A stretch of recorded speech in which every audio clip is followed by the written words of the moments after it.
Semoga semua di sini dimaafkan Allah Ta'ala.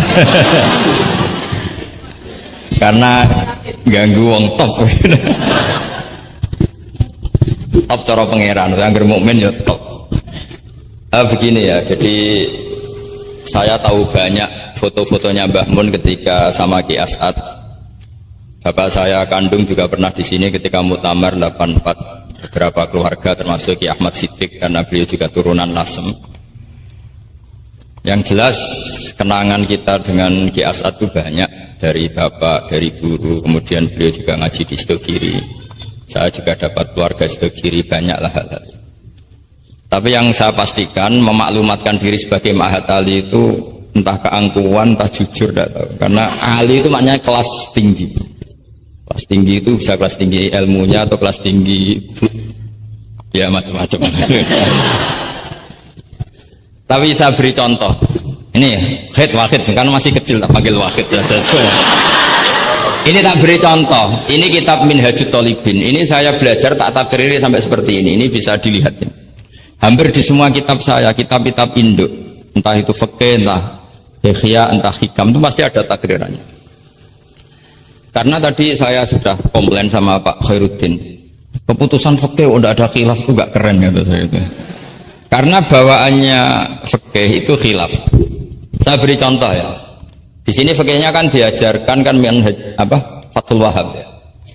Saya sedikit cerita tentang Fathul Wahab. Dulu indukan kitab fikih itu namanya ya kan? Dikarang katanya, dikarang oleh Imam Syafi'i. Sebenarnya enggak dikarang, diimlakkan. Ini pakai bahasa Mahat Ali, kelas tahqiq. Ya, kalau bahasa umum kan kitab dikarang Imam Syafi'i itu salah besar. Karena di situ masih ditulis qala Imamunas Syafi'i. Yang benar itu amla alaina Syafi'i, diimlakkan oleh Imam Syafi'i, ditulis oleh beberapa muridnya. Yang paling masyhur kalau kitab itu Imam Muzani.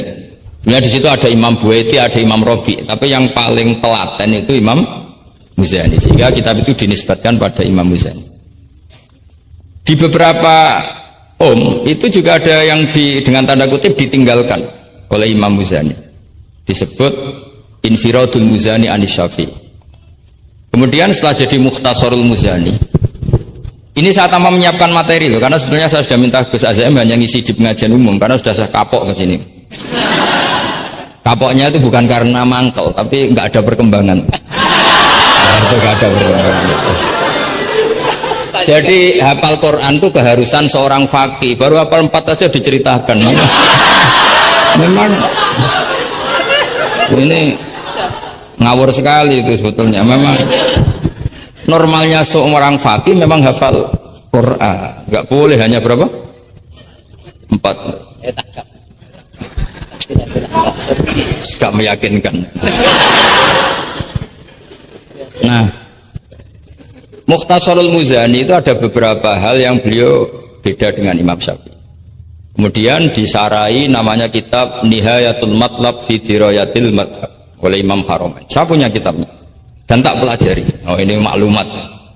Bukan niat sombong, ini niat cerita fakta. Nihayatul Matlab fi Dirayatil Madhab. Kemudian Imam Haramain punya murid alim alamah yang saat itu belum suka tasawuf, namanya Imam Ghazali. Beliau akhirnya menulis Al-Basit, berhubung Mahat Ali sinau Basit gak pati iso, mergo kegeden digenti Al-Wasit. Al-Wasit ya ora pati disinauni, digenti apa? Al-Wajiz. Alhamdulillah kayaknya Pak Khairuddin juga gak punya kita Wajiz. Wahid punya? Wahid Wajiz? Berapa halaman itu? Kitab Wajiz itu berapa halaman? Tebelnya aja kira-kira seberapa tebelnya? Ya, tebelnya seberapa? Kalau nggak tahu isinya paling nggak tahu tebelnya. harganya masih ingat ya? Kalau nggak tahu isinya tahu harganya ya? Cetakannya DKI apa? Ya, ingat ya, kalau uang ingat ya. Jadi bawaannya orang nggak bakat soleh itu kalau uang itu ingat. Terus setelah itu diringkas lagi, sekaligus ada kritik tertentu, komplain tertentu, disebut Al-Muharrar. Jadi memang syaratnya fikih itu harus ada yang komplain, karena nggak bisa final. Terus Disebut apa? Al-Muharrar. Al-Muharrar itu ya sudah dinamain Al-Muharrar yang sudah diteliti oleh Imam Rafi'i. Ada yang komplain lagi ya setengah sarah tapi setengah komplain. Namanya Minhajut Thalibin. Minhajut Thalibin dikomplain lagi di era Syekh Zakaria Al-Ansari. Dari masdar dengan jamak mudzakkar salim diganti Manhajut Thullab. Ya maknanya sama, minhaj sama manhaj maknanya sama, Thalibin jamak mudzakkar salim, Thullab jamak taksir. Jadi asli ini yo cara Jawa mau akal-akalan tok, Minhajut Thalibin jadi Manhajut Thullab. Kemudian Manhajut Thullab itu dikarang sangat ringkas, sehingga yang baca itu tidak paham. Mu'alifnya akhirnya dengar-dengar kalau anak-anak Matali itu tidak paham. Akhirnya terus Manhajut Thullab disarai sendiri oleh Syekh Zakaria Al-Ansari, jadi Fathul Wahhab. Loh, alhamdulillah ya masih banyak yang nggak paham, padahal sudah sarah. Artinya sarah kan gampang. Ya tidak paham itu bagus kan, kita ngaku tidak paham tawadhu. Daripada ngaku paham nggak paham, mendingan ngaku nggak paham kan. Kemungkinannya dua kalau ngaku nggak paham, mungkin tawadhu, mungkin betul adanya. Yang kedua lebih. Nah, saya cerita sedikit tentang kenapa fikih itu harus ada dan selalu ada khilaf. Karena itu masalah furu'iyah, apa? Saya beri contoh, ini kitab Minhajut Thalibin dan saya punya catatannya banyak. Oh, sampai gini, sampai sarah-sarahnya punya. Catatannya ya banyak. Saya bangun tidur aja bisa, saking seringnya belajar. Dan saya alhamdulillah tidak punya masalah ingatan, jadi kadang banyak guru punya masalah apa? Ingatan. Tapi tidak perlu dianggap harus kemana, ke rumah sakit apa, tidak perlu, nggak ingat gitu.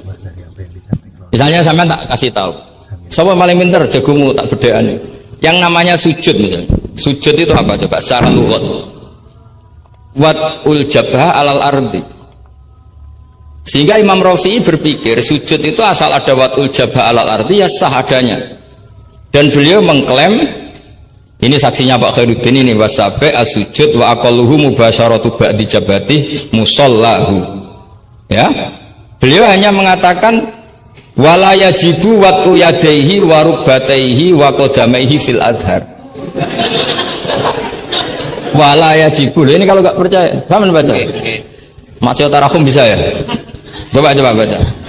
Wala yajibu coba wat'u yadaihi pakai nada Indonesia, jangan nada negara sebelah coba.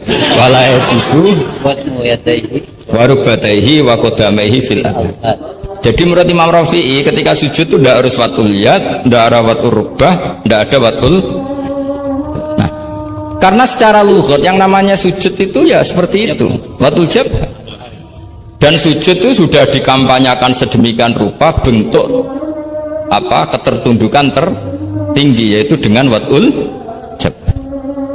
Artinya posisi kepala di bawah pantat. Tapi terus Minhajut Thalibin, padahal Imam Rafi'i ketika ngarang itu menyebut fil adhar dalam kitab Al-Muharrar. Terus kultu kata Imam Nawawi al-adhar wujubuhu. Ya masyhur kan karena Imam Nawawi berdasar riwayat umirtu an asjuda ala sabati al-humin al-jabhah wal yaden warubatan wal qadam. Saya baca lagi ya, umirtu an asjuda ala sabati al-humin apa al-jabhah wal yaden warubaten wal qadamen. Nah, andekan Imam Rafi'i ketemu Imam Nawawi, kamu ikut kubu siapa? Nawawi kan? Nah, sekarang oke, berdasar riwayat dan praktek guru-guru kita semuanya seperti itu. Kalau sujud melibatkan 7, oke, itu berdasar riwayat dan berdasar perilaku guru-guru kita. Oke, secara sanad kita tidak punya pilihan, pasti seperti itu, ikut guru. Tapi kalau pertanyaannya dibalik, saya ulang, pertanyaannya dibalik. Min asbabir riddah itu adalah sujud lisonamin. Kira-kira kalau ada orang sujud hanya watul jabah lisonamin, sudah murtad apa belum? Murtad kan? Enggak, sudah murtad belum? Termasuk murtad kan sujud lisonamin atau li ghairillah. Kira-kira untuk murtad syaratnya melibatkan 7 anggota apa cukup watul jabah?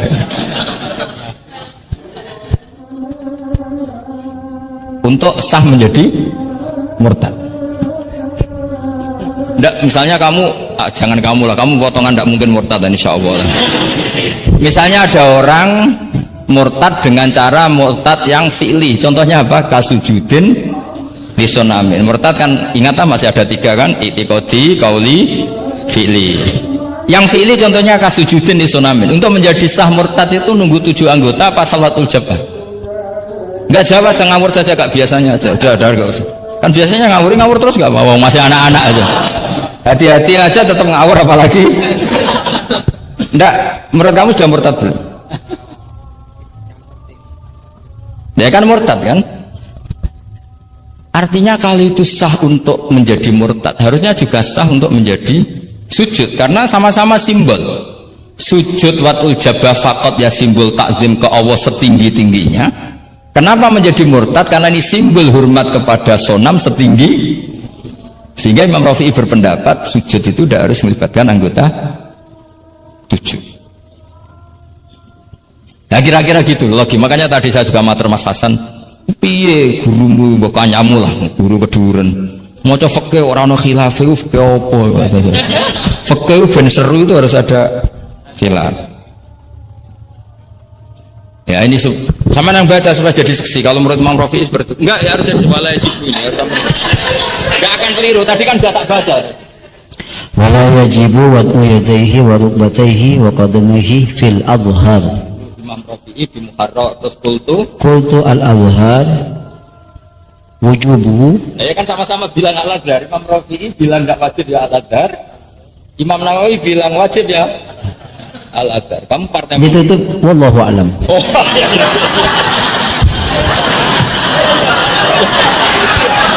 Enggak ada Gus. Ada malam. Enggak, wallahu alam. Aduh nih. Ini nggak ada penggantinya.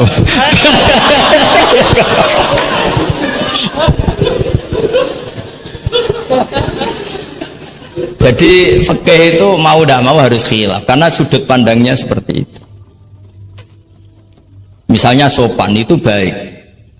Misalnya saya di sini, kiai kamu saking sopannya itu dodok mulai sana itu bagus. Tapi nak kiaimu apa kepleset terus gue sopan, sedang kiaimu kesemper lagi dok. Sehingga kita sebagai kiai itu mikir sopan itu bagus. Tapi kalau berlebihan kan tidak efektif kan. Cong aku pengen jedeng tuntun, gue kokono. Soal sini tuh kan deprok terus melaku ke sini.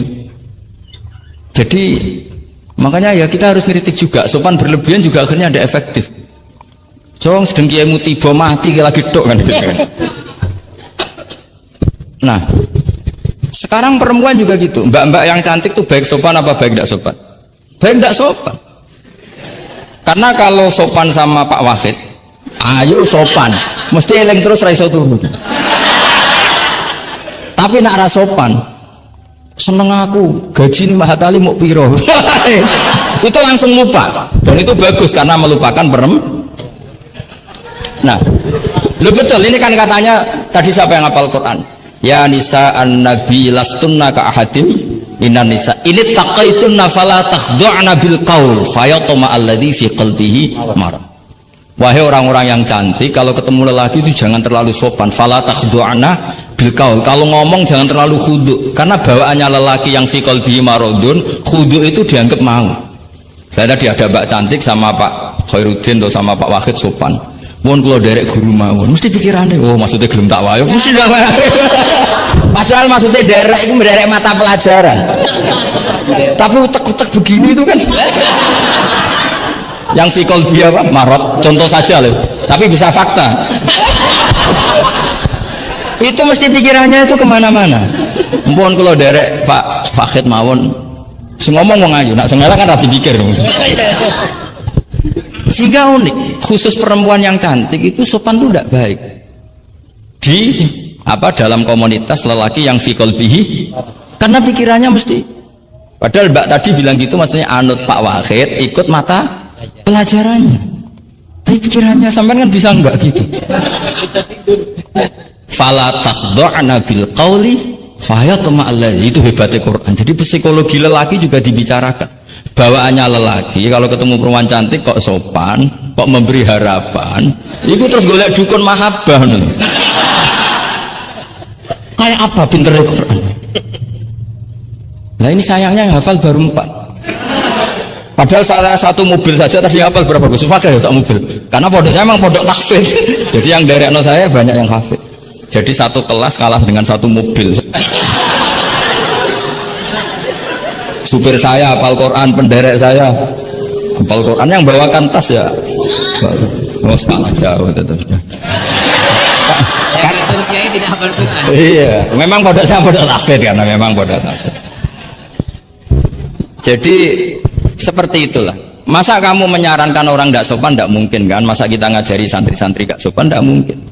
Tapi kalau kamu ajari sopan, khusus yang cantik, ketemu lelaki yang seperti itu, akibatnya fayatoma alladzi fi qalbihi marad. Makanya di sarah-sarah atau di tafsir-tafsir sampai ada penjelasan wa yusannu lil marati takhlidu sautiha. Perempuan disunatkan menebalkan suaranya untuk menghilangkan rasa apa? Syahwat lelaki tadi. Terus paling enggak misalnya enggak mau nebalkan ya judes. Misalnya ketemu Pak Wahid, Mbak apa yang di? Gak urusanmu. Oh itu mesti langsung lali. Nah, tapi nak jawab lah, badhe napa ngersakno napa nggih kula tak derekno jenengan riyen. Wah bahaya ya. Padahal maksudnya derekno itu ya mata pelajaran, tidak ada hubungannya dengan mau dinikah. Ketemu ni naudzubillah lah kalau itu. Nah itu fikih. Jadi fikih itu menginduk ke usul fikih. Tapi usul fikih sendiri itu kalau tidak ngerti fikih jadi itu jadi liar. Karena khayalnya lebih tinggi. Makanya banyak orang yang pengagum usul fikih itu jadi liberal karena terus terlalu banyak khayal. Maka pondok-pondok itu harus ada fikih dan ada usul. Saya beri contoh liar itu begini misalnya. Maqasidus syariah itu kan bisa subjektif. Sehingga Imam Syafi'i itu yang kritik man istahsana faqad syarra'a. Orang yang sering berpikir istihsan faqad syarra'a, maka dia mau berpikir apa bikin syariat tandingan. Misalnya gini, saya ini kiai yang suka tirakat. Karena dulu misalnya mondoknya itu suka tirakat. Terus santrinya diwajibkan puasa setahun atau diwajibkan nggak boleh makan nasi. Itu bikin syariat tandingan. Karena apa? Tahrimu malam yahrum, mengharamkan sesuatu yang tidak haram, atau mewajibkan ijabu malam yajib. Itu termasuk kriminal cara dalam Sulam Taufik. Nah, iya, bahkan Sulam Taufik mengebabkan itu di bab riddah.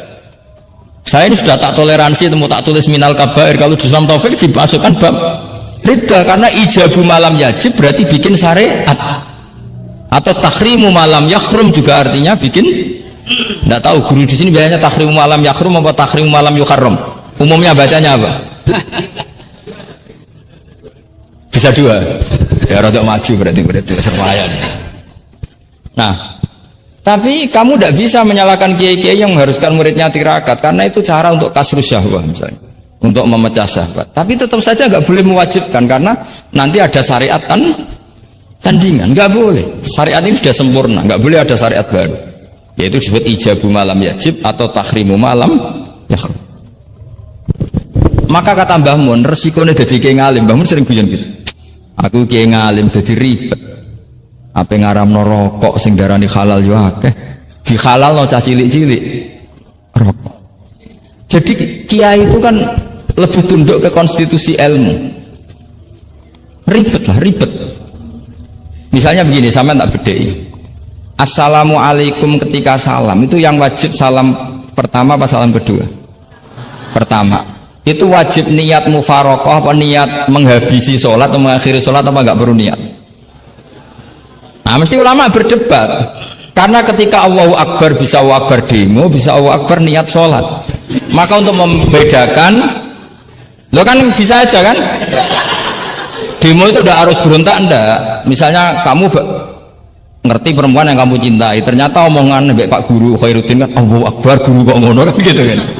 Nah untuk membedakan itu, kalau untuk sholat atau untuk takjub diharuskan niat Allahu Akbar.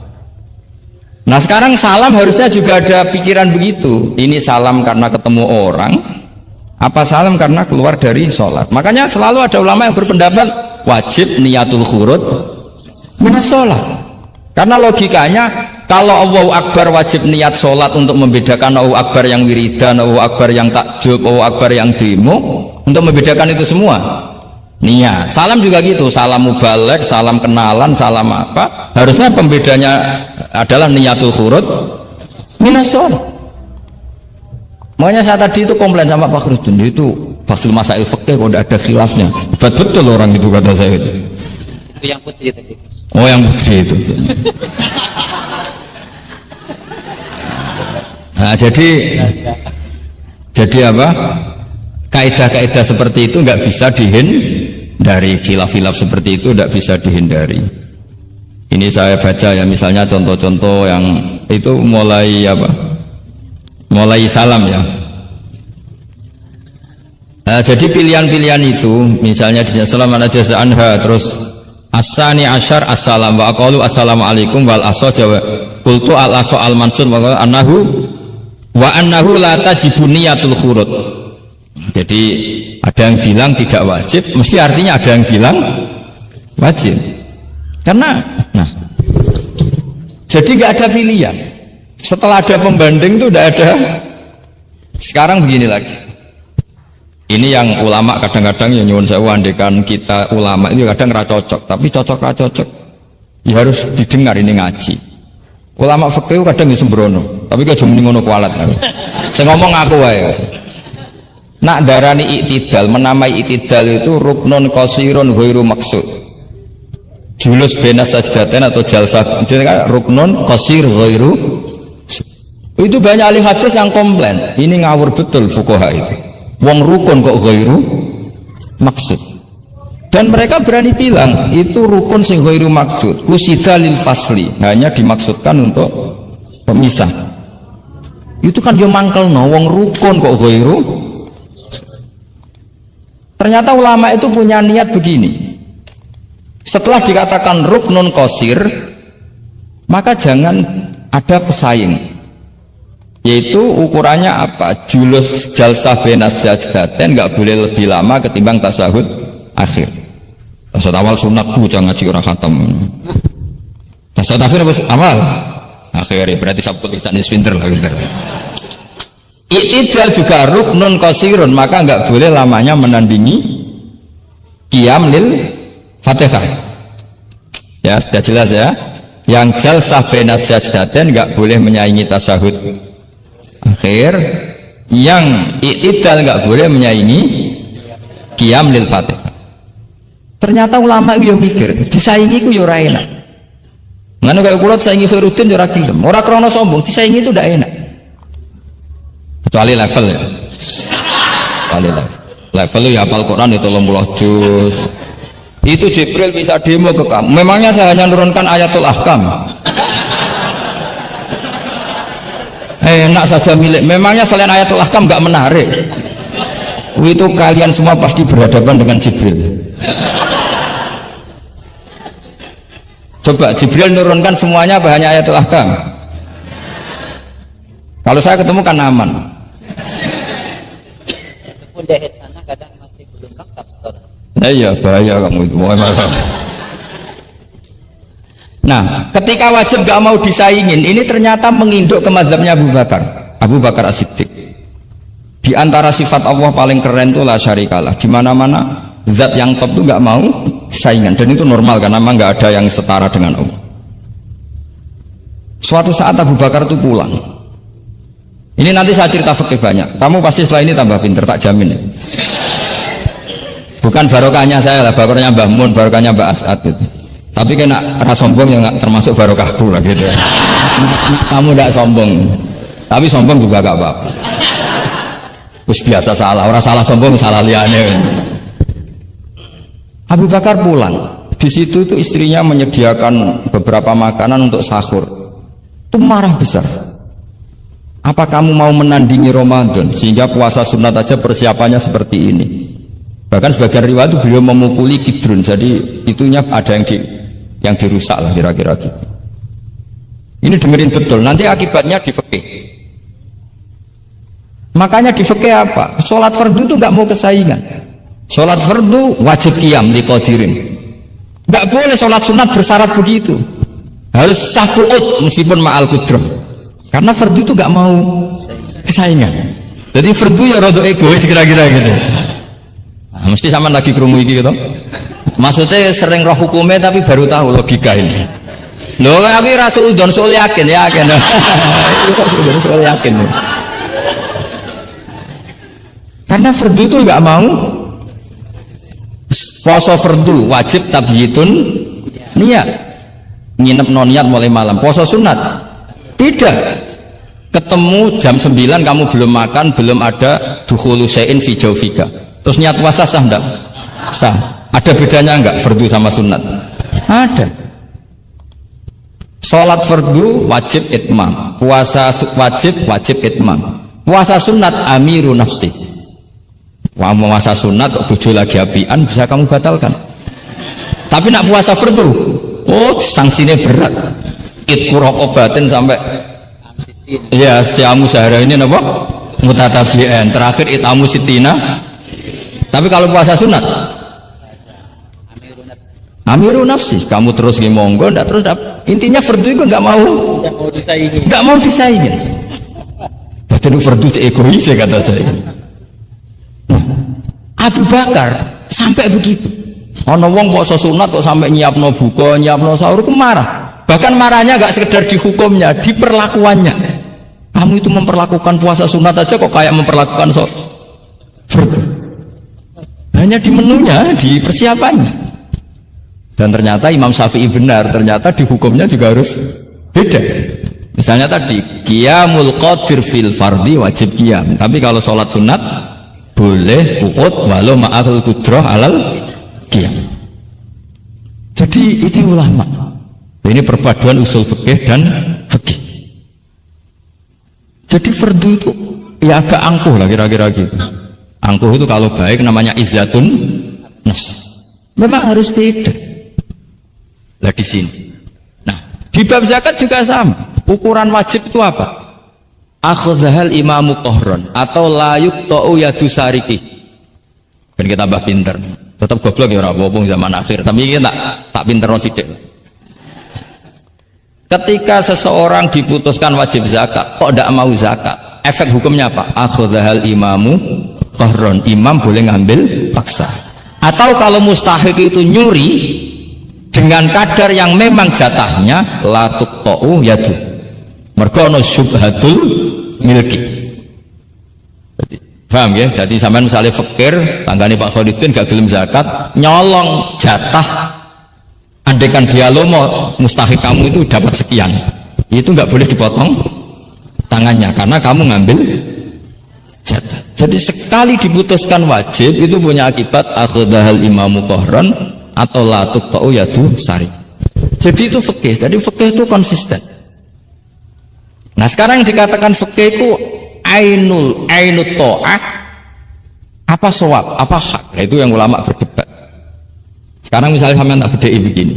Sing darani salat sing sah iku madhep kiblat. Betul kan? Ya, betul. Masih ingat ya? Sekarang madhep kiblat itu menjadi baik karena nurut Allah apa karena madhep kiblat? Karena nurut Allah, sehingga semangat fikih semangat taat ning Allah.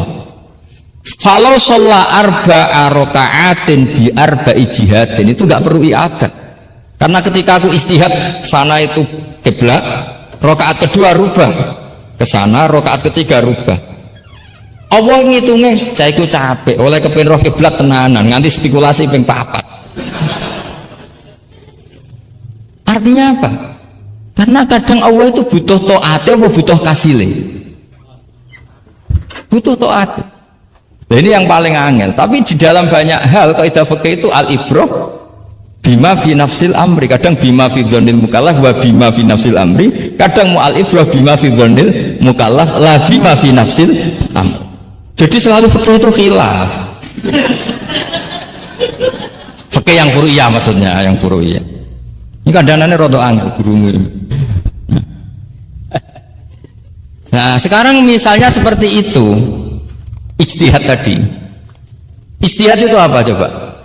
Ya tadi, ketika Anda sholat madhep sana, terus taghayyara ijtihaduka dan memutuskan kiblat ke sana, kamu harus nuruti ijtihad kamu apa enggak? Harus nuruti kan? Karena kalau kamu teruskan di rakaat kedua madhep sana, berarti kamu ibadah dengan cara yang kamu yakini salah. Maka harus rubah. Karena ada kaidah al-istihad la yunqadu ijtihad. Kok ijo bodoh pinter iso nerusno. Nah, ternyata itu sudut pandang kalau dengan kaidah itu, sehingga lau shalla arba'a raka'atin bi arba'i jihadin sahhat salatu. Tapi kalau dibalik al-ibrah fil ibadah itu bima fi dzannil mukallaf wa bima fi nafsil amr. Nah, kalau andai kan sudut pandangnya pakai kaidah itu, berarti kan pasti ada 3 jihad yang salah. Pasti apa mungkin? Pasti. Nah, kenapa di bab al-istihad itu ditoleransi? Padahal jelas yang 3 ini tidak fi nafsil amr. Lagi-lagi tidak semua ulama cara pandang sama. Yang satu pakai kaidah ini, yang satu pakai kaidah. Makanya saya sering mencontohkan berkali-kali, kalau kamu ingin suan saya enggak jadi enggak apa-apa, tetap baik. Karena kemungkinan seneng kiai ya dua. Dulu saya sering bercerita, ada tabiin tanya sama sahabat, bagaimana wajah Rasulullah Shallallahu Alaihi Wasallam. Tabiin ini nangis. Wallahi, saya ini saking hormatnya, saking haibahnya Rasulullah, saking hormat saya tidak pernah berani melihat wajah beliau. Saya sowan juga agak berani karena takut ganggu. Jadi cara seneng kiai itu ya kadang nggak perlu sowan. Karena bawaannya itu ganggu. Loh, misalnya saya ketemu anak istri saya kan asik, terus ketemu wakil kan pusing. Jadi Allahu Akbar. Provokator ini. Jadi justru saking takzimnya Rasulullah, pilihannya itu tidak sowan karena takut ganggu Rasul. Ada sahabat yang pilihannya sowan, jenenge seneng ya sowan. Tapi kalau dibalik, jenenge seneng ya aja ganggu, ayo milih ndi. Ini dua mazhab sama-sama kuat, jenenge seneng ya sowan, jenenge seneng ya aja ganggu. Ayo milih mana kamu? Ada 2 pendapat. Kenapa Anda begitu yakin dengan satu pendapat? Di Furu'iyah, saya ulang lagi di Furu'iyah. Ya, bukannya makluminatin itu. Jadi tidak gampang. Sholat pakai pakaian resmi begini itu bagus, pakai jubah, kamis, atau pakai hem, pakai sarung itu bagus. Tapi andaikan Nabi selalu sholat demikian, itu bahaya. Saya ulang lagi, bahaya bagi syariat ini. Ini saya niat ngajarin gurunya, bukan anak-anak. Suatu saat Jabir bin Abdillah, kalau kamu baca lihat di bab sholat di Bukhari atau di Kitabul Ilmi, ilmu fi sholat maksudnya. Itu Jabir bin Abdillah itu pernah datang ke masjid pakai gamis, pakai baju resmi, imamahnya dicopok, kamisnya dicopok, semua dicopot, terus sholat hanya pakai sarung tok, izarin wahid, terus akidan torofaihi ala atikihi. Ini kayak orang punya sarung satu di kalian, akidan torofaihi ala atiki, terus sholat. Beker sahabat tabiin, kan ini era tabiin, beker tabiin. Unzur ila sahibi Rasulullah, lihat tuh sahabatnya Nabi. Sholat kok model kayak gitu. Ketika Pak Khairuddin sudah sholat dengan segala penampilan, jubahan, terus pakai imamah, dehem dari belakang, orang minggir semua, sudah top lah pokoknya, sudah top pokoknya. Ini sahabatnya Nabi. Terus ketika sahabat mulai dan nyun sewu, beliau ngendikannya agak kasar.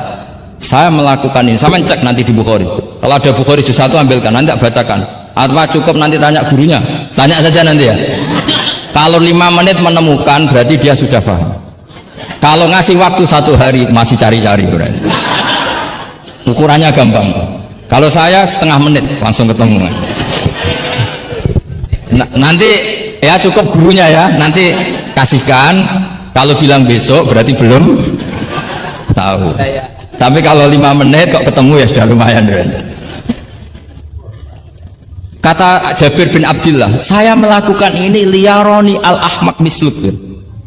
Keras sekali. Saya melakukan ini supaya orang ahmak kayak kamu itu tahu. Ahmak itu terjemahnya nggak usah diterjemah. Ya pelai jahil atau teman akrabnya apa? Jahil yang agak kebablasan itu namanya apa? Ahmak. Jahil yang ya sudah seperti itu. Ternyata itu berkahnya masya Allah sampai sekarang. Beliau terus ngendikan, ra'aitu Rasulullah sallallahu alaihi wasallam yusolli hakadza aqidan tarafai izari ala atiqi. Andai kan itu enggak pernah dilakukan seorang sahabat yang bersaksi Rasulullah pernah melakukan itu, maka kita akan menganggap sholat jubahan resmi seperti itu menjadi syarat sah. Pakai hem seperti ini resmi menjadi syarat sah. Barokahnya itu diketahui, oh yang paling pokok itu satrul aurah, yaitu mabena surah warubah. Jadi tidak konsisten itu kadang penting untuk menjaga varian hukum. Loh, Nabi itu gak pernah terawih. Andai kan Nabi terawih terus, maka akan dikira terawih itu wajib. Nah barokahnya gak pernah terawih, itu kamu bisa gak terawih kan gitu. Maksudnya ya boleh gak terawih kan. Nah, kalau nanti pengurus mewajibkan, carikan takbir sulam taufik ijabul malam. Sama salah besar itu. Ada. Ini cerita ilmu, tidak cerita perilaku. Ini cerita ilmu, tidak cerita apa? Perilaku. Jelas kan? Jadi kadang seperti itu penting. Contoh lagi, dan ini sering saya utarakan. Ketika Nabi Fathu Mekah, Tofa ashabu jami'an, itu musyatan. Semua ketika tawaf itu jalan kaki. Tapi Nabi itu unik. Tofa Rasulullah wahdah rokiban. Nabi tawaf itu pakai kendaraan unta. Yang lainnya musyatan, semuanya masin, jalan kaki. Tapi Nabi malah tofa rokiban. Padahal jelas kaedahnya al-ajru bi qadrit. Tapi andai kan Nabi kok tofa masyian, maka kita tidak tahu caranya tawaf, tidak tahu hukumnya, atau paling nggak nganggep bahwa syarat sahnya tawaf harus jalan. Tapi barokahnya Nabi tofa rokiban, akhirnya ada hukum, ternyata syarat sahnya tawaf tidak harus jalan, tapi boleh berkendara. Akhirnya kita tahu orang sepuh sedikit sholat apa tawaf pakai kursi roda, pakai macam-macam. Jadi semuanya itu berkah, perbedaan itu berkah. Tapi yang baca harus orang alim. Kalau orang yang fikal bi marot ya, piye Nabi karep wong ya kon mlaku dene enak-enakan numpak. Ya ribet nek kena wong sing fikal bi marodun fazatahu wa marad. Jadi ribet ini ustaz satu ini ribet. Ya subuh kesiangan. Ini contohnya kok kayak perilakunya. Ini Kiai Hasan contohnya kayak perilakunya. Sholat itu ada waktunya. Sekali waktunya habis, normalnya sudah tidak wajib, ya enggak? Kamu mau sekolah, selesainya jam 12, kamu bangun setengah 1, harus sekolah pada usah. Karena momen sekali kelewat kan, nggak bisa diulang. Normalnya sholat qadha itu tidak wajib, normalnya, karena momen waktunya sudah habis. Dan qadha normalnya juga nyuwun sewu haram. Normalnya, tapi berhubung pak sering kodok terus bilang gak haram kan? Karena yang kodok bukan hanya santrinya tapi apa? Gurunya. Tapi nyun sewu, Nabi itu tahu ditekbir kodok. Saya tidak bilang Nabi kodok, ditekbir kodok. Ini bedanya Nabi dengan kamu. Nabi pernah ditekbir kodok, dan nyatanya Nabi tetap sholat. Akhirnya jadi syariat kodok itu tetap. Andai kan Nabi tidak pernah kodok, maka orang cara berpikir waktunya kan sudah habis, pasti malaikat bagian nyatet sudah nggak ada. Lalu apa sholat wong sing nyatet terus tutup buku kan? Karena logika waktu itu kalau momennya kelewat ya sudah normalnya. Tapi agama ini tidak seperti itu. Berhubung Nabi pas kodok juga sholat, itu kayaknya juga jamaah ya. Wah itu yang ribet itu. Ya kan jamaah kan itu. Jamaah kan, wah aku nak buat praktek non yang pondok. Separuh pondok kodok terus dimami Khairuddin sing komat wahid. Wah, perkara kan. Nah barokahnya ngerti kunut itu sunat, pura-pura ada kunut. Akhirnya kayak orang baik kan, yaitu mau melakukan sholat duha. Ini. Ya akhirnya guru saya sedang sholat duha. Itu husnudon yang goblok.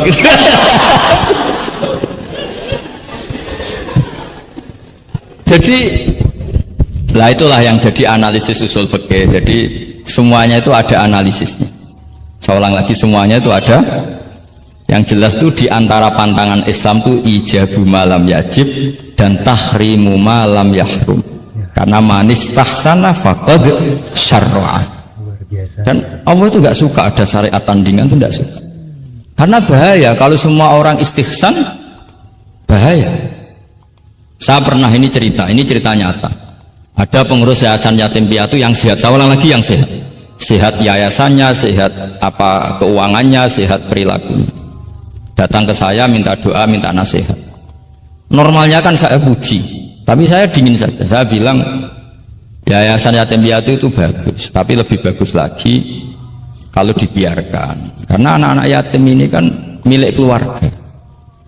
Setelah bapaknya mati, biasanya mbahnya ngerawat, Pak D, Pak Leknya ngerawat. Nah, dengan kamu ambil ke yayasan itu, dia tercerabut dari keluarga. Satu, Anda jangan merasa perilaku Anda atau solusi Anda atau amal Anda lebih baik. Bisa saja kalau di keluarga lebih. Tak beri contoh, anak yatim di kampung saya ini gendut-gendut. Karena dulu Pak D, Pak Leknya, mbahnya tidak pati sayang, barokah yatim sayangnya berlipat. Terus kedua, barokahnya di rumah makannya bebas. Kalau di yayasan kan harus pakai jam. Mana seneng cah cilik makan di jam. Jadi biar, ya nah ini lagi-lagi khilaf. Yang setuju yayasan yatim, yang sehat loh, kalau yang nggak sehat memang kita tidak cocok. Yang sehat, bayangkan yang sehat. Itu saja ada masalah. Karena tadi anak ini kan bagus, makanya Mbah Mun pernah dawuh. Ya yayasan yatim piatu itu ya apik, tapi gak oleh bocah tercerabut sangka keluarga. Nah ini kalau kita mentasrek terus semua anak diambil terus gak tahu Pak D-nya siapa, mbahnya. Meskipun ditulis, tapi kan nggak semudah itu. Ingat kalau hanya sekedar di catatan dokumen kan.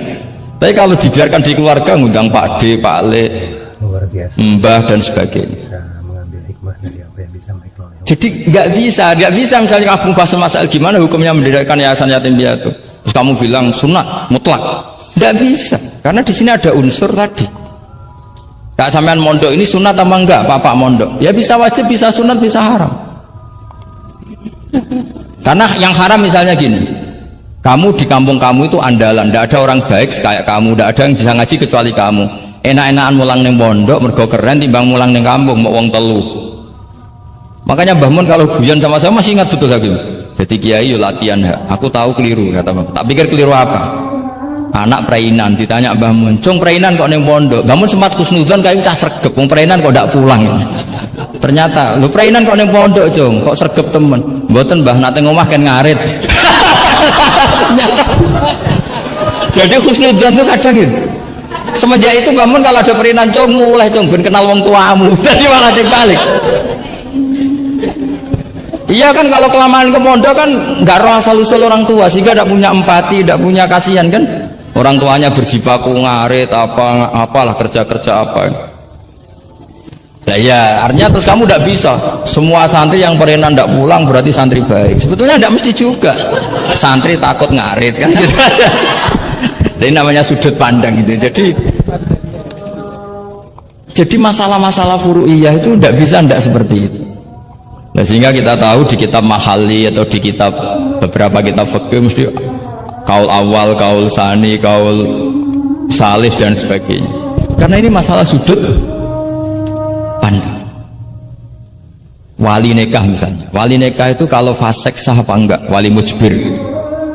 Ada ulama yang mengatakan kalau wali mujbir fasik tetap sah jadi wali. Likamali syafaqatih, karena seorang wali ini pasti sangat sayang, meskipun fasik dia orientasi tentang anaknya tetap bagus. Ada yang bilang enggak, kalau fasik harus dicabut hak walinya. Dimana-mana orang fasik sudah error.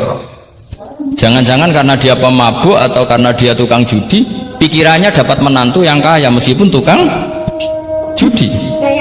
Bahaya ini kalau diberi hak wilayah atau hak wali. Makanya ulama mengatakan sekali fasik dicabut. Nah ya, yang satu memandang umumnya orang tua meskipun fasik tetap likamalis. Tapi kata siapa di sosial itu mesti semua orang begitu apa tidak mesti? Tidak mesti. Makanya kalau saya mengatakan cabut saja. Li'annahu la yu'manu ayyadu'aha inda fasikin misli. Karena siapa yang bisa menjamin kalau dia tidak mengawinkan putrinya dengan orang fasik yang sejenis? Orang fasik pasti komunitasnya juga fasik, dan dia nganggap orang fasik itu tidak problem, wong dia sendiri fasik. Wes dia untuk iki capek, jebule capek sing tau ngutangi ning nggon judi. Karena dia punya ukuran apik versinya dia. Lagi-lagi foto kok mujma' alaih mau piye. Yo. Yang furu'iyah maksud saya, yang furu'iyah. Iki pinter toh cukup ya? Sudah 45 menit. Mohon ngoten mawon. Assalamualaikum warahmatullahi wabarakatuh.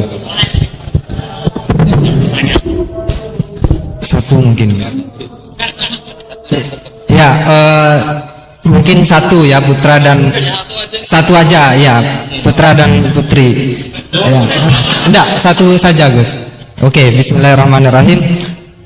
Terima kasih. Mungkin yang tadi perlu saya berikan catatan. Oh ya, catatan juga kita pinter ya. Ya, saya ingin beri catatan bahwa kita tadi sudah dapat kalau fikih itu karakternya adalah khilaf. Jadi ya yang furu'iyah lah, yang furu'iyah. Oke. Yang furu'iyah karakternya khilaf, sehingga kita harus terbiasa berbeda.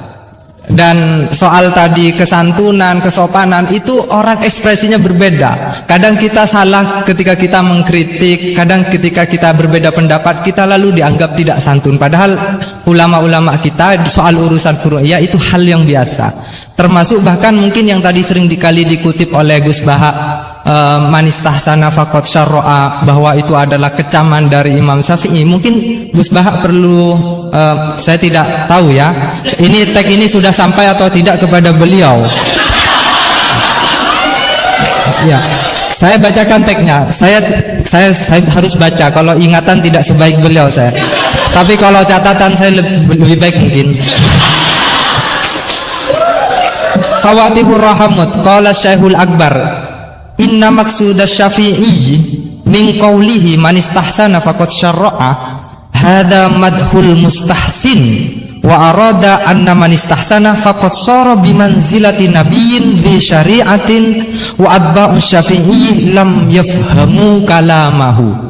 Saya tidak ingin mengatakan beliau tidak paham, mungkin tag ini enggak sampai. Ala wajhi hada wallahu a'lam.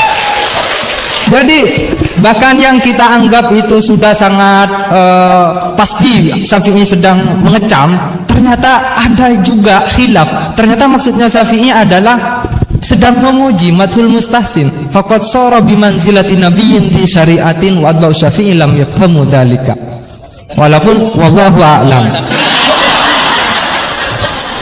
Ya, tapi poin-poin saya adalah akui bahwa ada perbedaan, gitu kan. Oke, silakan saya beri pertanyaan satu saja. Oke, mungkin Ustadz Khairuddin bisa menentukan siapa? Saya Jaya yang menentukan. Oke, Lutfi, mohon maaf bukan soal berkualitas, tapi dia lebih dulu sampai di sini karena dekat. Dipersilakan.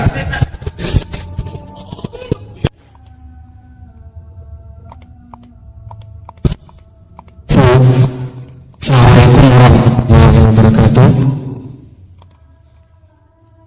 Haji Ahmad Nur Salim atau yang lebih dikenal dengan Gus Baha yang saya takzimi, dan semua guru-guru saya yang saya hormati. Kita banyak mendengar tadi bahwa di dalam fikih, yaitu furu'iyah, itu sudah terbiasa terjadi khilaf di antara kalangan ulama. Ada satu redaksi yang bagi saya ada satu yang menurut saya diantaranya di dalam Bujairami al-Khatib.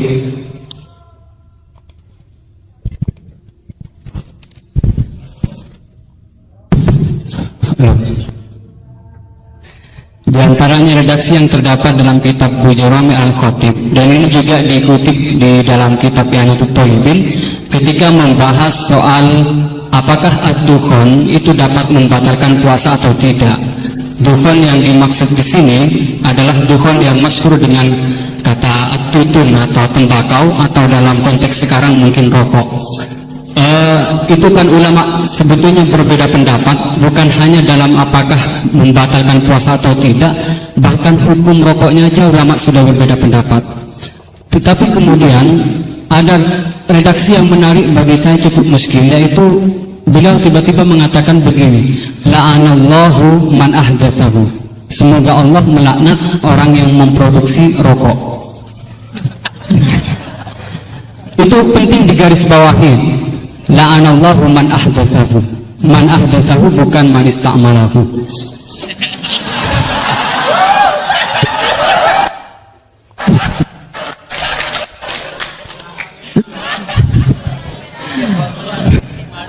Ini cukup kriminal karena ngomongnya di dalam pesantren yang cukup itu menjadi bak di negara Indonesia. Kenapa ini ada laknat semacam ini? Karena katanya fa innahu minal bid'il qabihah. Tetapi maksud saya, kenapa ulama ini sampai melaknat padahal hukum rokok itu saja merupakan furu'iyah yang memang sudah sewajarnya terdapat hilaf. Sementara saya sebagai santri NU Tulen itu memiliki ulama-ulama yang atau kiai-kiai yang luas, yang bukan hanya tidak mau mencaci maki apalagi sampai melaknat, bahkan mengkafirkan pun itu merupakan pantangan. Sehingga pertanyaannya ini unik, setelah saya cek juga ada dalam kitab Kasyfatus saja yang kita tahu itu pengarangnya orang Indonesia, walaupun mungkin NU belum hadir pada saat itu. Jadi pertanyaan saya untuk redaksi ini, apakah dalam syariat Islam atau fikih utamanya itu memang ada pembenarnya melaknat orang lain atau dalam tanda kutip mendoakan orang lain jelek? Mungkin hanya itu. Terima kasih. Wassalamualaikum warahmatullahi wabarakatuh. Ini jam berapa?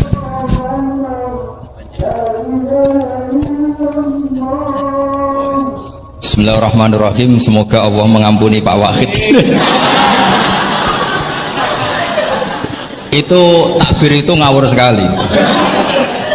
Itu Syekhul Akbar yang dimaksud di itu Ibnul Arabi.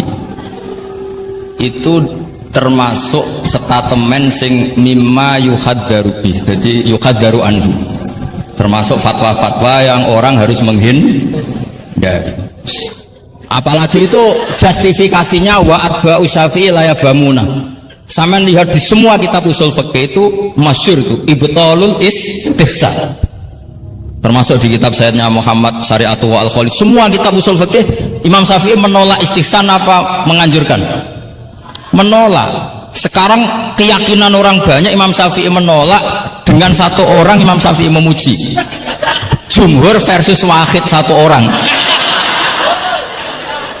Doakan ya semoga Allah memberi tobat. Loh saya tuh tahu betul itu. Jadi itu kan seseorang satu yaitu Ibnul Arabi mengfonis Ashabus Syafi'i la yafhamuna. Padahal di semua kutubus Syafi'i jumhur memang mereka tahu kalau Imam Syafi'i itu menolak istihsan. Jadi itu jelas manistahsana faqat syara'a itu kalimatu dzamin minhu, bukan kalimatu madhib. Itu jelas ya. Nah yang menyangkut rokok tadi saya kan sudah mengulang. Kalau rokok dengan arti rokok itu kita ngikuti guru-guru kita, tidak pernah mengesahkan orang puasa yang rokok. Jadi ini bukan masalah furu'iyah karena tetap dianggap ain. Jadi ini saya sendiri secara pribadi dan kalian harus setuju karena anut guru-guru kita tidak akan mengesahkan orang puasa merokok. Karena dukhon itu termasuk ain. Selain itu tidak perilaku guru-guru kita. Nah soal khilaf tentang rokoknya sendiri tidak urusan dengan puasa loh ya, saya ulang, tidak urusan dengan puasa. Itu karena memang tadi malam yadullah kan al aslu fil asya al ibahah kan, malam yadullat dalil ala tahrim. Jadi ya taruhannya halal dulu, tapi tidak urusan orang puasa. Saya ulang lagi loh, karena orang salah paham ruwet. Nah, kalau masalah laknat tadi, laknat itu ibaratun anil bukhdi. Jadi tidak, laknat itu tidak harus yang orang itu harus kesampaian lah kira-kira. Jadi kalau sampean tanya hukumnya melaknat orang mukmin gimana? Jelas di Sulam Taufik laknul mukmin itu tidak boleh. Tapi manusia itu tidak cukup punya bahasa untuk mengekspresikan kebencian atau tidak suka. Kadang-kadang spontan terlontar kata apa? La'anahu. Jadi itu hal-hal yang bawaan sabkul lisan. Itu kan sama dengan orang Arab bilang la wallah, la wallah. Karena nggak bisa dihindari. Makanya di bab tolak, dengerin ya bab apa? Ketika seorang suami marah sama istri terus bilang gini, lasti bisa jadi kamu itu tidak istri saya, itu tidak dimasukkan sorry tolak, tapi masih dimasukkan kinayatut tolak. Karena maksudnya lelaki ketika sadar tadi kamu seperti ini tidak seharusnya, seakan-akan perilaku kamu tidak berlaku seorang istri, sehingga itu tidak dimasukkan shari'ut tolak, tapi dimasukkan, padahal kalimatnya jelas, kamu tidak istri saya. Tapi itu kan bawaan emosi. Itu kan seperti kiai baru duka, orang santriku nak sing penggaweane kodok. Nah sekali-kali kiai ini takut, terus kalau santri ini tiang lintu, ya orang ngawur. Karena ya ora trimo nak santri ini dipek wong liya kan gitu. Pasti juga gak terima kan kalau diakui orang lain. Sama ketika kamu marah sama istri kamu cantik, lasti bisa ujati, terus bojomu takut, berarti aku bojone wong liya, oh ngawur. Kan Yeman juga kan, Eman kan. Jadi makanya di semua hukum itu selalu kalau masalah ungkapan kalimat itu kira-kira yang mirip la yu'akhidukum wa billahi fi aimanikum, karena bawaan kalimat spontan itu pasti ada. Makanya dulu ada sahabat yang nyuwun sewu Nabi ngendikan papa gitu, terus agak terganggu itu, padahal Nabi ngendikannya ya spontan, tapi tidak sampai laknatullah. Akhirnya Nabi, ya kamu tidak usah susah.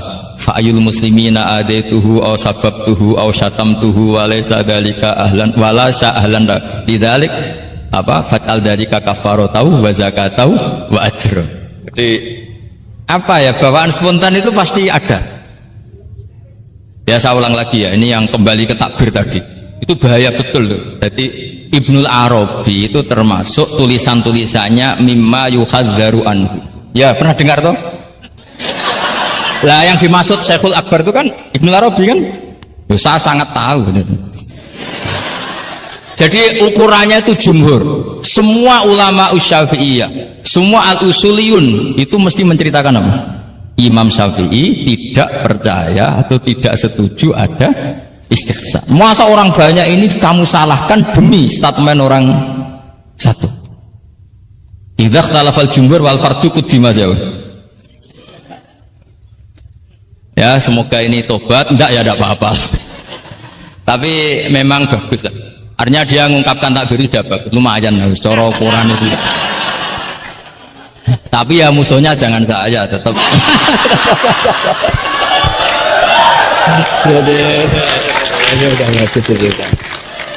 Kalau ada yang jauh seperti Abdul Wahab Mordab memadukan yang maksud. Oh tidak mungkin, itu memang salah. Jadi cari saja di ya Ibtalul Istihsan. Ya pokoknya walhasil Ashabu Syafi'i semuanya menolak istihsan. Wong Imam Syafi'i butuh gini. Kalau nanti ada istihsan yang baik, mintanya Imam Syafi'i jangan katakan istihsan, itu masuknya kias. Karena kalau kias kan ada makis, nginduk ke makis aleh. Lah makis aleh ini ada nasnya. Pokoknya butuh Imam Syafi'i itu jangan sampai orang tercerabut dari akar Quran dan hadis, kemudian istihsan dengan subjektivitasnya sendiri. Dan itu kalau pakai subjektivitasnya sendiri namanya fakot syarro. Dong ya ini. Oh, alhamdulillah. Tapi ini sudah pinter loh ya, jangan terus. Ya, jadi ini menghormati Jumatan, yang jelas ini sudah 2 kali sudah cukup tuh, sudah pinter. Iya sudah. Loh, provokator. Dia wonten ditutup Al-Fatihah. Luar biasa sekali.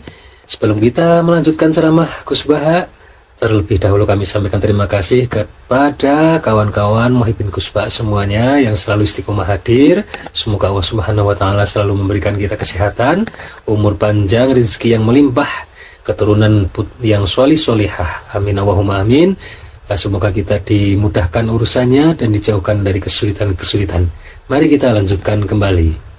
Kata Rasulullah Shallallahu Alaihi Wasallam itu al-halalu bayyinun wal haramu bayyinun. Jadi semuanya itu sudah jelas. Manusia itu diwatakkan untuk mencintai fitrah salimah. Sehingga dalam tradisi jahiliyah sekalipun ketika Rasulullah mulai dakwah, itu kata orang-orang Quraisy, Muhammad, kalau kamu ingin aneh-aneh itu karena ingin kaya, jama'na laka malan, kita kumpulkan harta, kemudian Anda jadi orang paling kaya. Kalau kemudian Anda ingin dari aneh-aneh itu mendapat perempuan, kata orang Arab jahiliyah sebelum ada Islam, kata mereka juga zawwasnakaha, maka perempuan itu yang kamu cintai, kita akan mengkawinkan, menikahkan kau dengan dia. Artinya adatun nikah itu adat yang dahulu. Dan mulai dulu yang namanya nikah itu melibatkan wali, melibatkan keluarga. Makanya di antara pujian tiba berjanji terhadap keluarga Rasulullah SAW adalah tarakus sifaha falam yusibbu ma'aruhu min adami wa ila abihi wa ummi. Sehingga sifah ini yang definisinya ya jelas, nikah definisinya juga apa? Jelas. Kalau ada orang tertentu yang belum jelas definisi itu sudah di bawah awam lagi. Sudah tidak awam tok, tapi sudah di bawahnya, di bawah nol. Sehingga nggak usah dilawan orang-orang yang punya nilai kayak kita ini. Jadi, karena tadi zaman jahiliyah saja, jika Muhammad kamu ingin aneh-aneh itu, ingin nikah, zawasnaka, kita akan nikahkan kamu dengan perempuan yang kamu inginkan. Nggak ada dalam satu riwayat pun yang dikatakan maka saya sewakan atau saya bookingkan, tidak ada. Semua redaksi zawasnaka. Itu artinya ada seremonial akad yang bernama apa? Nikah. Makanya dipuji tarakus sifaha falam yusibhum aruhu min adamiu wa ila abilau. Kemudian dalam fikih juga dikatakan nikahul jahiliyah adalah sah, tidak perlu ditajdid. Saya ulang lagi ya, nikah fil jahiliyah itu tidak perlu ditajdid fil Islam asal tidak ada mufsid yang dzati. Misalnya begini ya, kita tidak pernah dengar sahabat-sahabat yang masuk Islam kemudian nikahnya ditajdid oleh Rasulullah SAW. Itu menunjukkan peradaban nikah ini ma'ruf, kecuali nikah ada mufsid yang permanen, misalnya menikahi saudara kandung atau nikahi buliknya atau nikahi mbahnya, dan itu hebatnya nggak terjadi dalam kafir jahili. Semua nikahnya normal dan dengan wali, sehingga Anda tidak perlu menyangsikan aturan-aturan fikih yang sudah dibakukan oleh ulama. Jadi nggak usah risau sama. Pokoknya sama yakin saja ja'al haqqu wa zahaqal batil innal batila kana zahuqa. Nah kemudian ini yang makalah yang saya siapkan begini. Sekarang Indonesia itu dikepung oleh paham-paham keras. Sebetulnya untuk menghadapi paham-paham keras itu yang paling hebat tentu ilmu. Dalam banyak cerita, banyak saksinya juga. Pernah, ini masyhur sekali cerita ini. Saya Syarawi itu ketemu orang ekstrim yang mau mengebom orang-orang Islam yang sedang main di bar. Dugem lah kira-kira gitu. Karena di dunia Allah kok maksiat tok, ini baiknya mati aja daripada hidup, daripada ngeleng-ngeleng bumi gitu. Terus ditanya sama Syarawi, kalau betul mereka jadi mati, aina masiruhum, lalu mereka mati terus kemana? Dijawab oleh ekstremis tadi, ya ilanar, karena mereka matu fi hinil maksiat, mati ketika maksiat. Terus jawabnya Syarawi, lalu kalau mereka akan neraka itu keinginan Rasulullah apa keinginan kamu? Apakah pernah Rasulullah itu berkeinginan umatnya mati masuk neraka? Ya enggak. Ya sudah, kalau itu tidak keinginan Rasulullah jangan lakukan. Itu kan satu ilmu yang luar biasa. Rasulullah tidak pernah ingin umatnya mati dalam keadaan siap masuk neraka. Makanya tidak usah mati pas itu ya. Bener MC tadi, kalau mati milih tanggal dan milih tempat.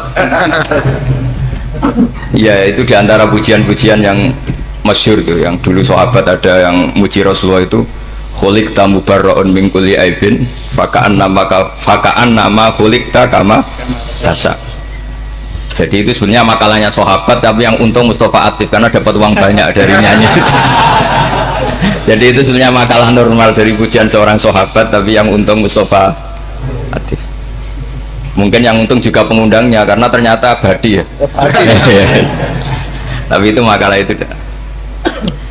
Nah cerita Imam Syarawi tadi, Syarawi Syarawi Mutawali Syarawi ya, mufassir itu. Saya punya kitabnya itu 27 jilid.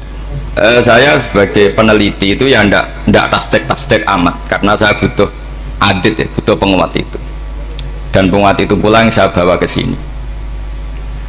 Ya ini saya baca terjemahnya dulu, nanti saya baca Arabnya supaya dapat barokahnya Rasulullah SAW sebagai Jami'ul Kalim. Nabi pernah didatangi seorang bedui. Bedui itu Arabi, orang kampung. Minta sama Nabi, karena Nabi itu udah orang kaya, tentu kira-kira saya bayangkan ya dikasih 50.000 atau 10.000. Si Arabi ini tidak terima, dan tidak terima ngomong di depan umum. Ketika Rasulullah tanya, apa saya sudah baik sama kamu? Kata si Arabi tadi, tidak, karena kamu kikir hanya ngasih saya segini.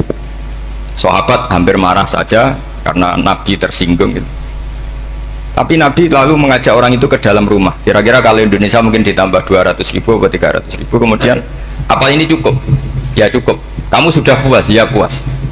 Fajazakallahu min ahlin wa asyiratin. Dipuji-puji Nabi. Kemudian kata Rasulullah, ayo kita keluar. Keluar nemuin khalayak begini. Khalayak rame. Kamu tadi mengkritik saya, menghujat saya di depan umum. Maka kamu sekarang harus memuji saya di depan umum supaya clear. Akhirnya mau dia, oke kita mau. Akhirnya muji-muji bahwa Muhammad itu orang baik, dermawan gini. Setelah itu dia pulang. Hebatnya Rasulullah ketika pulang, kata Nabi begini, sabda Nabi begini, kalau saja dia pas benci saya itu kok mati, saya ulang lagi, kalau saja dia pas komentari saya buruk tadi kok mati, maka dia mati sebagai min ahlin nar, karena berstatus pencaci maki Nabi. Akhirnya dia muji Nabi itu lewat disuap, lewat dikasih uang lagi. Loh, itu sudah sah. Jadi saking baiknya Allah, Islam suapan itu juga sah. Itu kan muji Nabi itu karena di suap. Makanya ini penting. Sehingga dalam khazanah Islam itu memang agak aneh-aneh. Jadi di antara ceritanya dalam hukum-hukum Islam itu ada orang fasiknya minta ampun, tapi minta karena iman sama hadis bahwa nanti kalau ada orang mati disaksikan orang dua, apalagi kalau 4 min ahlil jannah, maka dia min ahlil jannah. Itu dia fasiknya minta ampun, nyewa orang. Nanti kalau saya mati bilang saya orang baik. Betul. Setelah dia mati bayar. Ini baik. Satu kampung nggak ada yang percaya ini saksi bohong. Tapi sama Allah diampuni karena kesaksian suapan. Lalu berarti jenengan ngalalo suap ya? Enggak, saya ada ngalalo suap, ngalalo sodako. Karena sekarang kalau ada caleg bayar katanya sodako. Ya sodako terpaksa. Ini penting saya utarakan karena apa? Allah itu menilai itu tidak sama dengan pikiran kita. Makanya kubu sebelah ini terlalu ekstrem, memaksa Allah berpikiran kayak dia. Satu karena kurang ngaji, nomor dua ya tadi emosinya lebih tinggi ketimbang intelektualnya. Ini penting saya utarakan. Ternyata orang yang nyuap tadi apa nilainya plus, yaitu dia iman sama dawai Rasulullah Shallallahu Alaihi Wasallam. Kalau yang namanya saksi itu penting, cuma dia mendapat cara itu lewat suap. Tapi kan iman kalau dawai Nabi itu benar, kalau ada saksinya pasti min ahlil jannah. Terus dia nyari saksi harus dibayar, ya dibayar. Sekarang sama iya 1 jutaan. Sekarang saya tanya di KPPS atau di mana-mana saksi pemilu itu dibayar enggak? Dibayar sah apa enggak? Sah. Jadi kadang kebenaran itu harus dibayar. Ini penting saya utarakan karena ada orang perempuan cantik dirayu, digaji supaya main di klub, dibayar jadi orang maksiat. Lalu mungkin ada ustadz gaji dia, bayar dia supaya mondok. Gak tahu terusannya apa, terus dibayar apa enggak tahu saya. Pertanyaannya, ketika kamu bayar kemudian jadi santri, itu kamu dosa nyuap apa dosa sodako membiayai proses kebenaran? Sodako. Tapi kalau yang bayar untuk jadi pegawai klub maka membiayai kemaksiatan. Maka pembiayaan ini penting secara fikih, arahnya kemana? Ke hak apa ke batil? Sehingga di Fathul Mu'in diterangkan, misalnya ada orang layak jadi pemimpin dan kemudian rivalnya itu orang yang menyesatkan atau calon perusak bangsa, ya maka calon pemimpin yang soleh itu wajib berkompetisi meskipun bibadlil mal. Karena kalau yang memimpin orang fasik, kampung ini rusak. Kalau yang memimpin orang soleh, kalau nggak bayar juga nggak jadi, maka wajib bayar. Lah yang soleh bayar ini berstatus sedekah, tapi yang batil ini berstatus suap. Kenapa demikian? Karena yang namanya riswah atau ada yang baca ruswah adalah pembayaran untuk mengehakkan barang batil dan membatilkan barang hak. Sementara pembiayaan orang soleh adalah untuk memperkuat hak. Nah orang tuh nggak tahu, yang ngajinya tidak hatam-hatam tuh taunya pokoknya ar-rosi wal murtasi benar. Tapi nggak pernah mikir lalu definisi riswah atau ruswah itu apa. Ini bukan provokasi supaya semua calon bupati, gubernur nyuap, enggak. Hanya nyuruh mereka sodako saja. Jadi kalau nggak jadi, tapi sodako betul ya, kalau nggak jadi ya tetap ikhlas, dari awal memang sodako. Lah soal gremeng ya bawaan manusia gitu ya. Ya nggak apa-apa, kami tetap gremeng. Ini penting saya utarakan, makanya menurut saya itu bangga dengan Pak Hamid karena sepupu mbah saya itu karena alimnya. Meskipun banyak orang mensifati beliau wali dan memang wali betul, tapi saya tetap menstatuskan beliau orang alim yang dari kelaziman alim itu beliau wali. Jangan dibalik, wali dulu baru alim.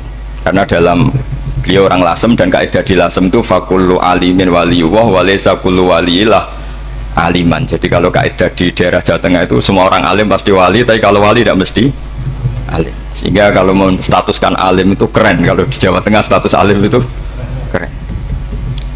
Dan soal keramat yang kaitannya dengan Mbah Mun itu masyhur itu dulu ketika Mbah Hamid santai-santai sama Pak D. Taifur sama keluarga lah. Beliau mau istirahat, kemudian yang datang Kiai Maimun, Mbah Mun zaman itu masih dipanggil Gus. Sopo pur, ada Pak Taifur di situ. Kata Pak D. Taifur, saya kalau manggil Pak D itu Gus Mun. Dan itu Mbah Hamid ngendikan rojulun alimun waliyullah, itu orang lelaki yang alim yang waliyullah. Jadi beliau muji Mbah Mun juga alimun dulu, rojulun alimun wali. Ini penting saya utarakan karena kesanatan keilmuan beliau jelas dari beberapa keluarga di Lasem. Karena di daerah Fakhriyah itu yang tempat lahirnya Pak Hamid juga lahirnya mbah saya. Itu mbah-mbahnya sudah orang alim, termasuk Kiai Sidik Jember itu juga lahirnya di kawasan pondoknya Pak Hamid Fakhriyah. Kemudian Kiai Sidik punya anak yang namanya Ahmad Sidik yang jadi apa?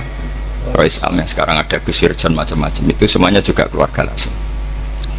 Nah, saya cerita keluarga ini penting bukan karena tafakhur atau tabai, bukan, karena Allah itu membuat satu tradisi besar memang lewat dzurriyyah.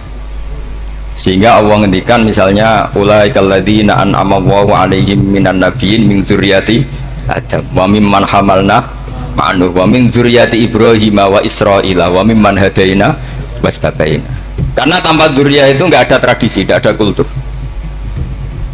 Misalnya saya menjadi hafal Quran, dulu bapak saya itu tiap zaman Pak Hamid masih sugeng, yang semaan di sini itu pasti bapak saya, namanya Kiai Haji Nur Salim. Kadang diajak baca Quran di kamarnya Kiai Hamid. Karena kalau bapak saya itu mantu ponaan sama Pak Hamid. Itu dulu bapak saya memotivasi saya supaya hafal Quran itu gini, kowe kudu hafal Quran. Nak kowe hafal Quran, iku kepaten obor. Kok anak merapal luwe duwe alasan. Jadi kalau ada Gus tidak alim itu mesti salah bapaknya. Karena kalau bapaknya bisa baca Wahab, anaknya mau baca Primbon tuh malu. Tapi kalau bapaknya sudah bacanya WA, anaknya jadi Primbon. Era cucu sudah dukun. Era cucu sudah kayak Dimas Kanjeng, nanti itu pasti. Karena nggak ada rasa malunya. Tapi kalau bapaknya alim, baca Wahab misalnya, juga qanaah, anaknya juga itu figurnya. Terus cucunya juga gitu figurnya, makanya disebut dzurriyyatam ba'duha min ba'd. Ini penting. Dulu Mbah Mun itu sering ngijazahi saya, itu persis ijazahnya bapak, ijazahnya Pak Hamid. Kalau punya amplop itu ya dibeda-bedakan, ini amplop dari tamu, ini dari pejabat, ini dari orang fakir. Sehingga penggunaannya juga sesuai itu, tidak serampangan. Karena dianggap amanat, kalau kita salah tasarruf maka menjadi hisab. Kalau sekarang nggak salah dikumpulkan.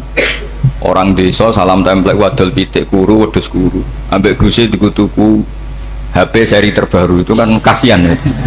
Padahal sing salam template itu ibunya kerja di Malaysia, mungkin gelantungan ngecat tembok di Malaysia, hasil salam template digugus tuku HP terbaru, itu kan nggak imbang. Nah tuku tasbih kan sumbut. Ini bukan nyindir tapi ngamuk nih, jadi ini penting karena semuanya itu ada hisabnya. Walatus alun nayoma idin anin. Karena tradisi ini harus kita teruskan ala qadril istito. Karena itu nanti yang mengawal ilmu. Kemudian termasuk tradisi mengakui santri goblok, ini penting. Itu nggak ada santri sebarokah santri goblok. Makanya dulu Mbah Mun, Mbah Hamid, Kiai alim itu kalau sama santri goblok ya tidak benci. Nggak kayak sekarang semua orang bikin sekolah unggulan. Sekolah unggulan itu kritik saya hanya memproduksi orang-orang yang nantinya mendapat. Kalau kamu punya santri hafal Quran, nanti hadiahnya umroh, langlanya umroh, santri pinter hadiahnya beasiswa. Tapi hubungannya sama negara itu mendapat. Sementara santri yang goblok hidup di pedalaman Kalimantan karena di sana belum ada masjid, bikin masjid dia. Sebagian hartanya dipakai masjid, sebagian hartanya dipakai bangun masjid. Ini yang goblok pendiri masjid, yang pinter pengajian di masjid dibisaroi uang kas masjid. Artinya gini, ya kalau halalnya halal, tapi kita mbok yoroh hikmahnya orang-orang goblok itu. Supaya kita tetap ngaji, Rabbana ma khalaqta hadza batila. Semua ini ada gunanya. Subhanaka ma khalaqta. Jadi semua ini ada gunanya. Maka bagi santri-santri yang goblok, tolong nanti saya di-Fatihai karena saya ini pembela Anda. Lo yang ngomong biar saya, karena saya terkenal santri pinter. Kalau yang ngomong sampean goblok kan nggak ada yang percaya. Oh, majune foto gobloknya kan gitu. Yang ngomong harus saya. Saya itu niru Rasulullah Shallallahu Alaihi Wasallam. Nabi itu kalau ada santri serabakat pinter itu diwaris sak surat usung nang mulai pinter. Banyak itu. Balihu ani walau ayah, ada sahabat ngaji hanya diajari idza zulzilatil ardu, sudah kamu pulang, sudah pinter. Karena betul. Sekarang coba diangan-angan, ada santri alim alama, mungkin bakasnya furu'iyah, gimana hukumnya Jumatan jumlahnya itu 40 kurang atau 40 pas imam. Kemudian ada yang batal satu, hukumnya gimana? Dia mikir furu'iyah. Sementara yang goblok, dia di desa tertinggal gak ada masjid, piye caranya dia masjid? Ini bikin aslul ibadah, yang sini sudah khilaf tentang yang gak penting. Jadi orang goblok kadang lebih keren. Akhirnya apa? Duriannya yang goblok nanti jadi orang alim alama ngekholi wong goblok karena pendirinya biasanya orang pati pinter. Itulah Allah Subhanahu wa taala. Ada bikin sesuatu itu sia-sia. Nah, saya ini korban ilmu itu. Akhirnya santri saya banyak yang nggak jelas. Ya, tapi ya saya terima saja. Saya santri itu macam-macam. Ada yang profesor, ada yang doktor, ada yang goblok, ada yang baru tobat kemarin. Ada yang Cina lagi seneng ahli sunnah wal jamaah, macam-macam. Semuanya ngaji sama saya karena saya tetap berkeyakinan Rabbana ma khalaqta hadza batila. Ini penting saya utarakan karena khazanah kita ini jangan digerus oleh orang yang tidak bertanggung jawab. Pernah ada di hadis Muslim, ini cerita di Sahih, ada seseorang sedang sujud kemudian diinjek oleh orang fasik. Saya ulang lagi, diinjek rokobanya, yang diinjek itu rokobanya, lehernya itu diinjek sama orang fasik. Kemudian si yang sujud tadi bersumpah wallahi la yaghfiru wallahu lak, demi Allah, Allah tidak akan mengampuni kamu. Itu Allah kemudian mewahyukan sama Nabi di zamannya. Wahyunya adalah manggalladzi yata'alla alayya alla aghfira li fulan laqad ghafartu dzunuba wa ahbattu amalan. Siapa yang mencantut namaku dengan menstatuskan saya tidak bisa memberi maaf, sungguh orang itu saya maafkan, dan yang ahli ibadah amalnya tak cabut semua, tak hapus semua. Karena Allah tuh nggak boleh distatuskan sesuai keinginan kita. Kita sedang soleh terus mengatakan orang lain tidak soleh, Allah tidak akan ngampuni. Ngampuni tidak, itu wilayahnya Allah, dan Allah yaf'alu ma yasha, dan Allah berkali-kali memaklumatkan dirinya yaghfiru liman yasha wa yu'adzibu man yasha. Tapi ini kubu sebelah nyifati Allah hanya wa yu'adzibu, kubu sebelah kan gitu. Tidak pernah kalau Allah disifati yaghfir. Bagaimana Allah gak tersinggung? Allah selalu distatuskan yu'adzib. Itu kira-kira kalau Allah kan gini, saya ini bisa u'adzib, bisa akhfir, kenapa status saya tinggal yu'adzib? Ini ngaji di mana? Khatam enggak gitu kan gitu. Makanya resikonya ahli sunnah itu masyhur tuh Pak Hamid Pasuruan, tamu macam-macam diterima. Ketika orang benci Golkar itu ada tamu dari Golkar juga diterima. Ketika orang nggak mau diberi hadiah oleh orang Golkar, Pak Hamid ya diterima. Bilang ke bapak, mengaku lo mau wainur, duit enggak ono gunane dhewe. Sing marai rawan hisab itu kan kamu dapat uang nggak jelas kemudian kamu pakai pribadi. Kalau orang-orang soleh kan nggak pernah dipakai, kan aman saja. Loh, dihisab apanya? Wong hanya peralon. Kalau istilahnya Mbah Hamid itu peralon. Datang diberikan orang lagi, datang diberikan. Kalau kena kamu kan hisab. Terus kamu nyate makan wareg glegeken. Wah itu uangnya nggak jelas dipakai nyate glegeken, ya mesti hisab. Kalau nggak jelas ya disedekahkan. Kalau ingin bebas apa? Bisa. Tapi kalau sering sedekah biasanya nggak bebas dari miskin. Tapi kalau kamu wali kan tetap kayak Pak Hamid tuh masyhur bisa kok. Tapi kan nggak jadi miskin. Kamu nggak terkenal sakok tapi miskin. Ini nggak wali. Ini penting. Jadi kebanyakan orang ekstrim karena mensifati Allah Ta'ala itu hanya dengan status yu'adzib, tidak dengan status yaghfir. Dan itu mereka harus ngaji lagi. Kurang apanya Rasulullah SAW? Nabi sebagai manusia benci sekali sama pembunuh Hamzah karena qatilu ahabbin nasi ila Rasulillah, yaitu sama Wahsy. Siapa yang nggak tahu Wahsy? Qatala ahabban nasi ila Rasulillah, itu qatala Hamzah. Dan ketika Nabi nyuwun sewu maksud no Wahsy, Allah malah nurkan ayat laisa laka minal amri syai'un aw yatuba alaihi. Ada pilihannya aw yatuba alaihi. Apa yang terjadi? Justru Allah mentobati Wahsy, memaafkan Wahsy, mentobati Wahsy. Ada sahabat yang dipuji Nabi Hamamatul Masjid, akhirnya su'ul khotimah. Kita tahu ceritanya siapa? Sa'labah. Makanya kata Mbah Mun sering cerita ke saya, banyak orang darani saya itu tidak jelas, kata Mbah Mun, karena saya sama siapa saja baik, sehingga banyak yang nuduh saya itu tidak jelas. Kata beliau, ulama paling jelas ya saya ini, karena masih orisinil, kata beliau. Tapi pakai bahasa Jawa, karena tadi Mbak Idris bilang ada yang MA ya, Madura asli tadi, makanya saya terpaksa bahasa Indonesia tadi. Kata Mbah Mun, ulama paling jelas ya saya, karena saya menyikapi siapa saja baik, karena di hati saya hanya membaca laisa laka minal amri syai'un aw yatuba alaihim aw yu'adziba. Kenapa kamu vonis si buruk? Bisa saja nanti baik. Yang sedang baik bisa saja nanti bu. Kalau nasib seseorang nggak jelas, kenapa kamu sikapnya jelas? Nah, ini orang-orang nggak ngaji itu memaksa orang lain jelas. Ini kubu sebelah pasti salah, ini pasti benar. Wong manusia kok dipasti-pastikan gimana? Kita ini tidak nabi. Kalau nabi maksum pasti benar. Kalau sampean maksum bisa. Apa? Maksum bisa. Jadi ketidakjelasan para ulama ini berdasar konstitusi tadi, bahwa itu wilayahnya Allah Subhanahu wa Ta'ala. Ini penting saya utarakan. Jadi penting sekali. Jadi orang yang sedang fasik sekarang bisa saja nanti tobat, yang sedang sekarang soleh bisa saja nanti masalah. Sehingga Rasulullah tetap mengajarkan ya muqallibal qulub tsabbit qalbi ala dinik. Jadi kalau ngaji itu khatam itu begini misalnya ya, saya pernah ngaji Ihya, belajar Ihya khatam, bahkan saya punya takrirannya berdasar kitab Ithaf, sarahnya Ihya. Kalau ingin tahu sarannya sarah Ihya ya misalnya Gus Idris ini, Idris ngaji Mbah Hamid Pasuruan, ngaji Mbah Dimyati.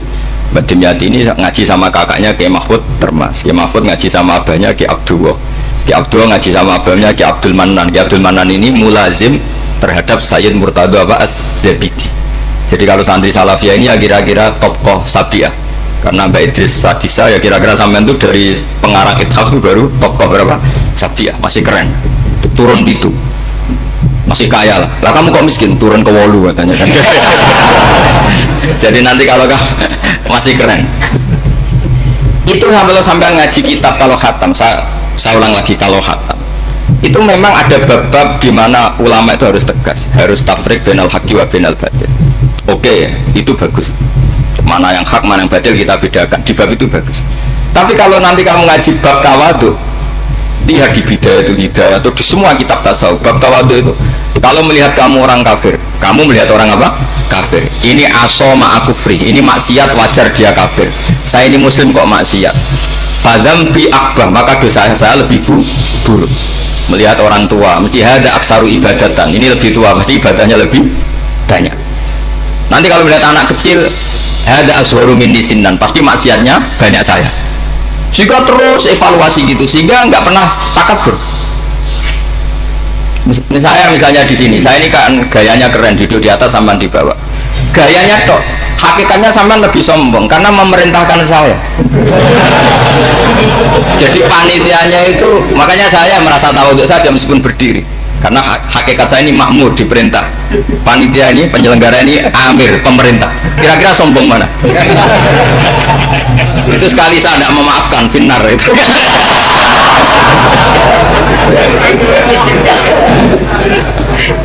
Tapi insya Allah tak maafkan lah. Ya masih insya Allah. Jadi ini penting. Jadi ya orang-orang yang ekstrim itu mikir keinginan Rasulullah SAW itu umatnya meninggal dalam keadaan baik. Makanya benar tadi notulen tadi, kalau doa, kalau ingin mandi itu memang harus ada jadabnya. Tapi yang asli loh ya, jangan gaya-gayanan. Ya asli betul loh, yang nggak khilaf memang asli. Itu ada seorang wali doa di depan Nabi itu begini, ya Allah saya harus jadi orang soleh. Allah diharuskan itu kan nggak sopan ya. Ya Allah saya ini harus jadi orang soleh. Kenapa? Sekali saya soleh maka surroh habibu, yang senang kekasihmu. Sekali saya fasik maka yang senang musuhmu, yaitu iblis. Tinggal jenengan milih mana, nyenangkan kekasihmu apa nyenangkan musuhmu. Akhirnya ada balaku, ya sudah soleh aja soleh ini kok doa kok neror orang ini. Jadi ya Allah saya harus jadi orang soleh. Kalau saya jadi orang soleh surroh habibu, yang senang kekasihmu. Kalau saya jadi orang fasik yang senang musuhmu. Sedangkan tinggal milih saja, menyenangkan kekasihmu apa menyenangkan musuhmu. Kira-kira Allah senang mana? Senang menyenangkan. Wah, itu doa paling mustajab. Tapi syaratnya harus anti bikolbin dan dari ijazah nggak mandi, itu ijazah nggak mandi. Maka ini tidak saya ijazahkan. Nanti kalau kamu ngalami isak sendiri, ngalami ujdi sendiri, terus ngalami itu insya Allah makbul. Tidak mau gaya-gaya dan copy paste, nggak diterima itu. Jadi wali-wali dulu itu kalau berdoa itu sederhana, tapi dari hati yang paling dalam. Makanya Nabi Musa itu terkenal, orang paling seenaknya sendiri dan Nabi Musa hubungannya dengan Allah. Tapi sama Allah dimaafkan karena orisinil, tidak bikin-bikin. Rasulullah juga itu, kalau sudah marah itu doanya gitu. Celakanya ditiru Nira Warisman dulu. Nabi itu ketika perang Badar itu jelas kalah, nggak mungkin menang, sudah jelas kalah. Nabi hanya 313, orang kafir 1000 dengan perlengkapan apa? Sudah lengkap semua. Setelah perang dilihat itu jelas kalah. Seri awal yang memang kalah betul. Doanya Nabi apa? Allahumma intuhlik hadil isoba lam tu'bad badal ya. Mun Gusti silahkan bikin kalah, tapi ra ono sing roh najenan pangeran. Mun lairan jenengan dadi pangeran, ora ono sing roh. Enggak ada ibadah. Intuhlik hadil isoba lam tu'bad badal ya. Kalau engkau menghancurkan kelompok saya ini, jenengan sebagai Tuhan tidak ada yang nyembah lagi. Karena yang nyembah tinggal kelompok kita. Tapi yang ngendikan Nabi, kalau kamu niru tidak bisa. Gak bisa kamu doa, ya Allah saya ini santri salafiyah, kalau saya bodoh menjadi presiden buruk terhadap alumni salafiyah. Gak apa-apa sekali-kali doa gitu. Tapi kata Allah lainnya masih banyak.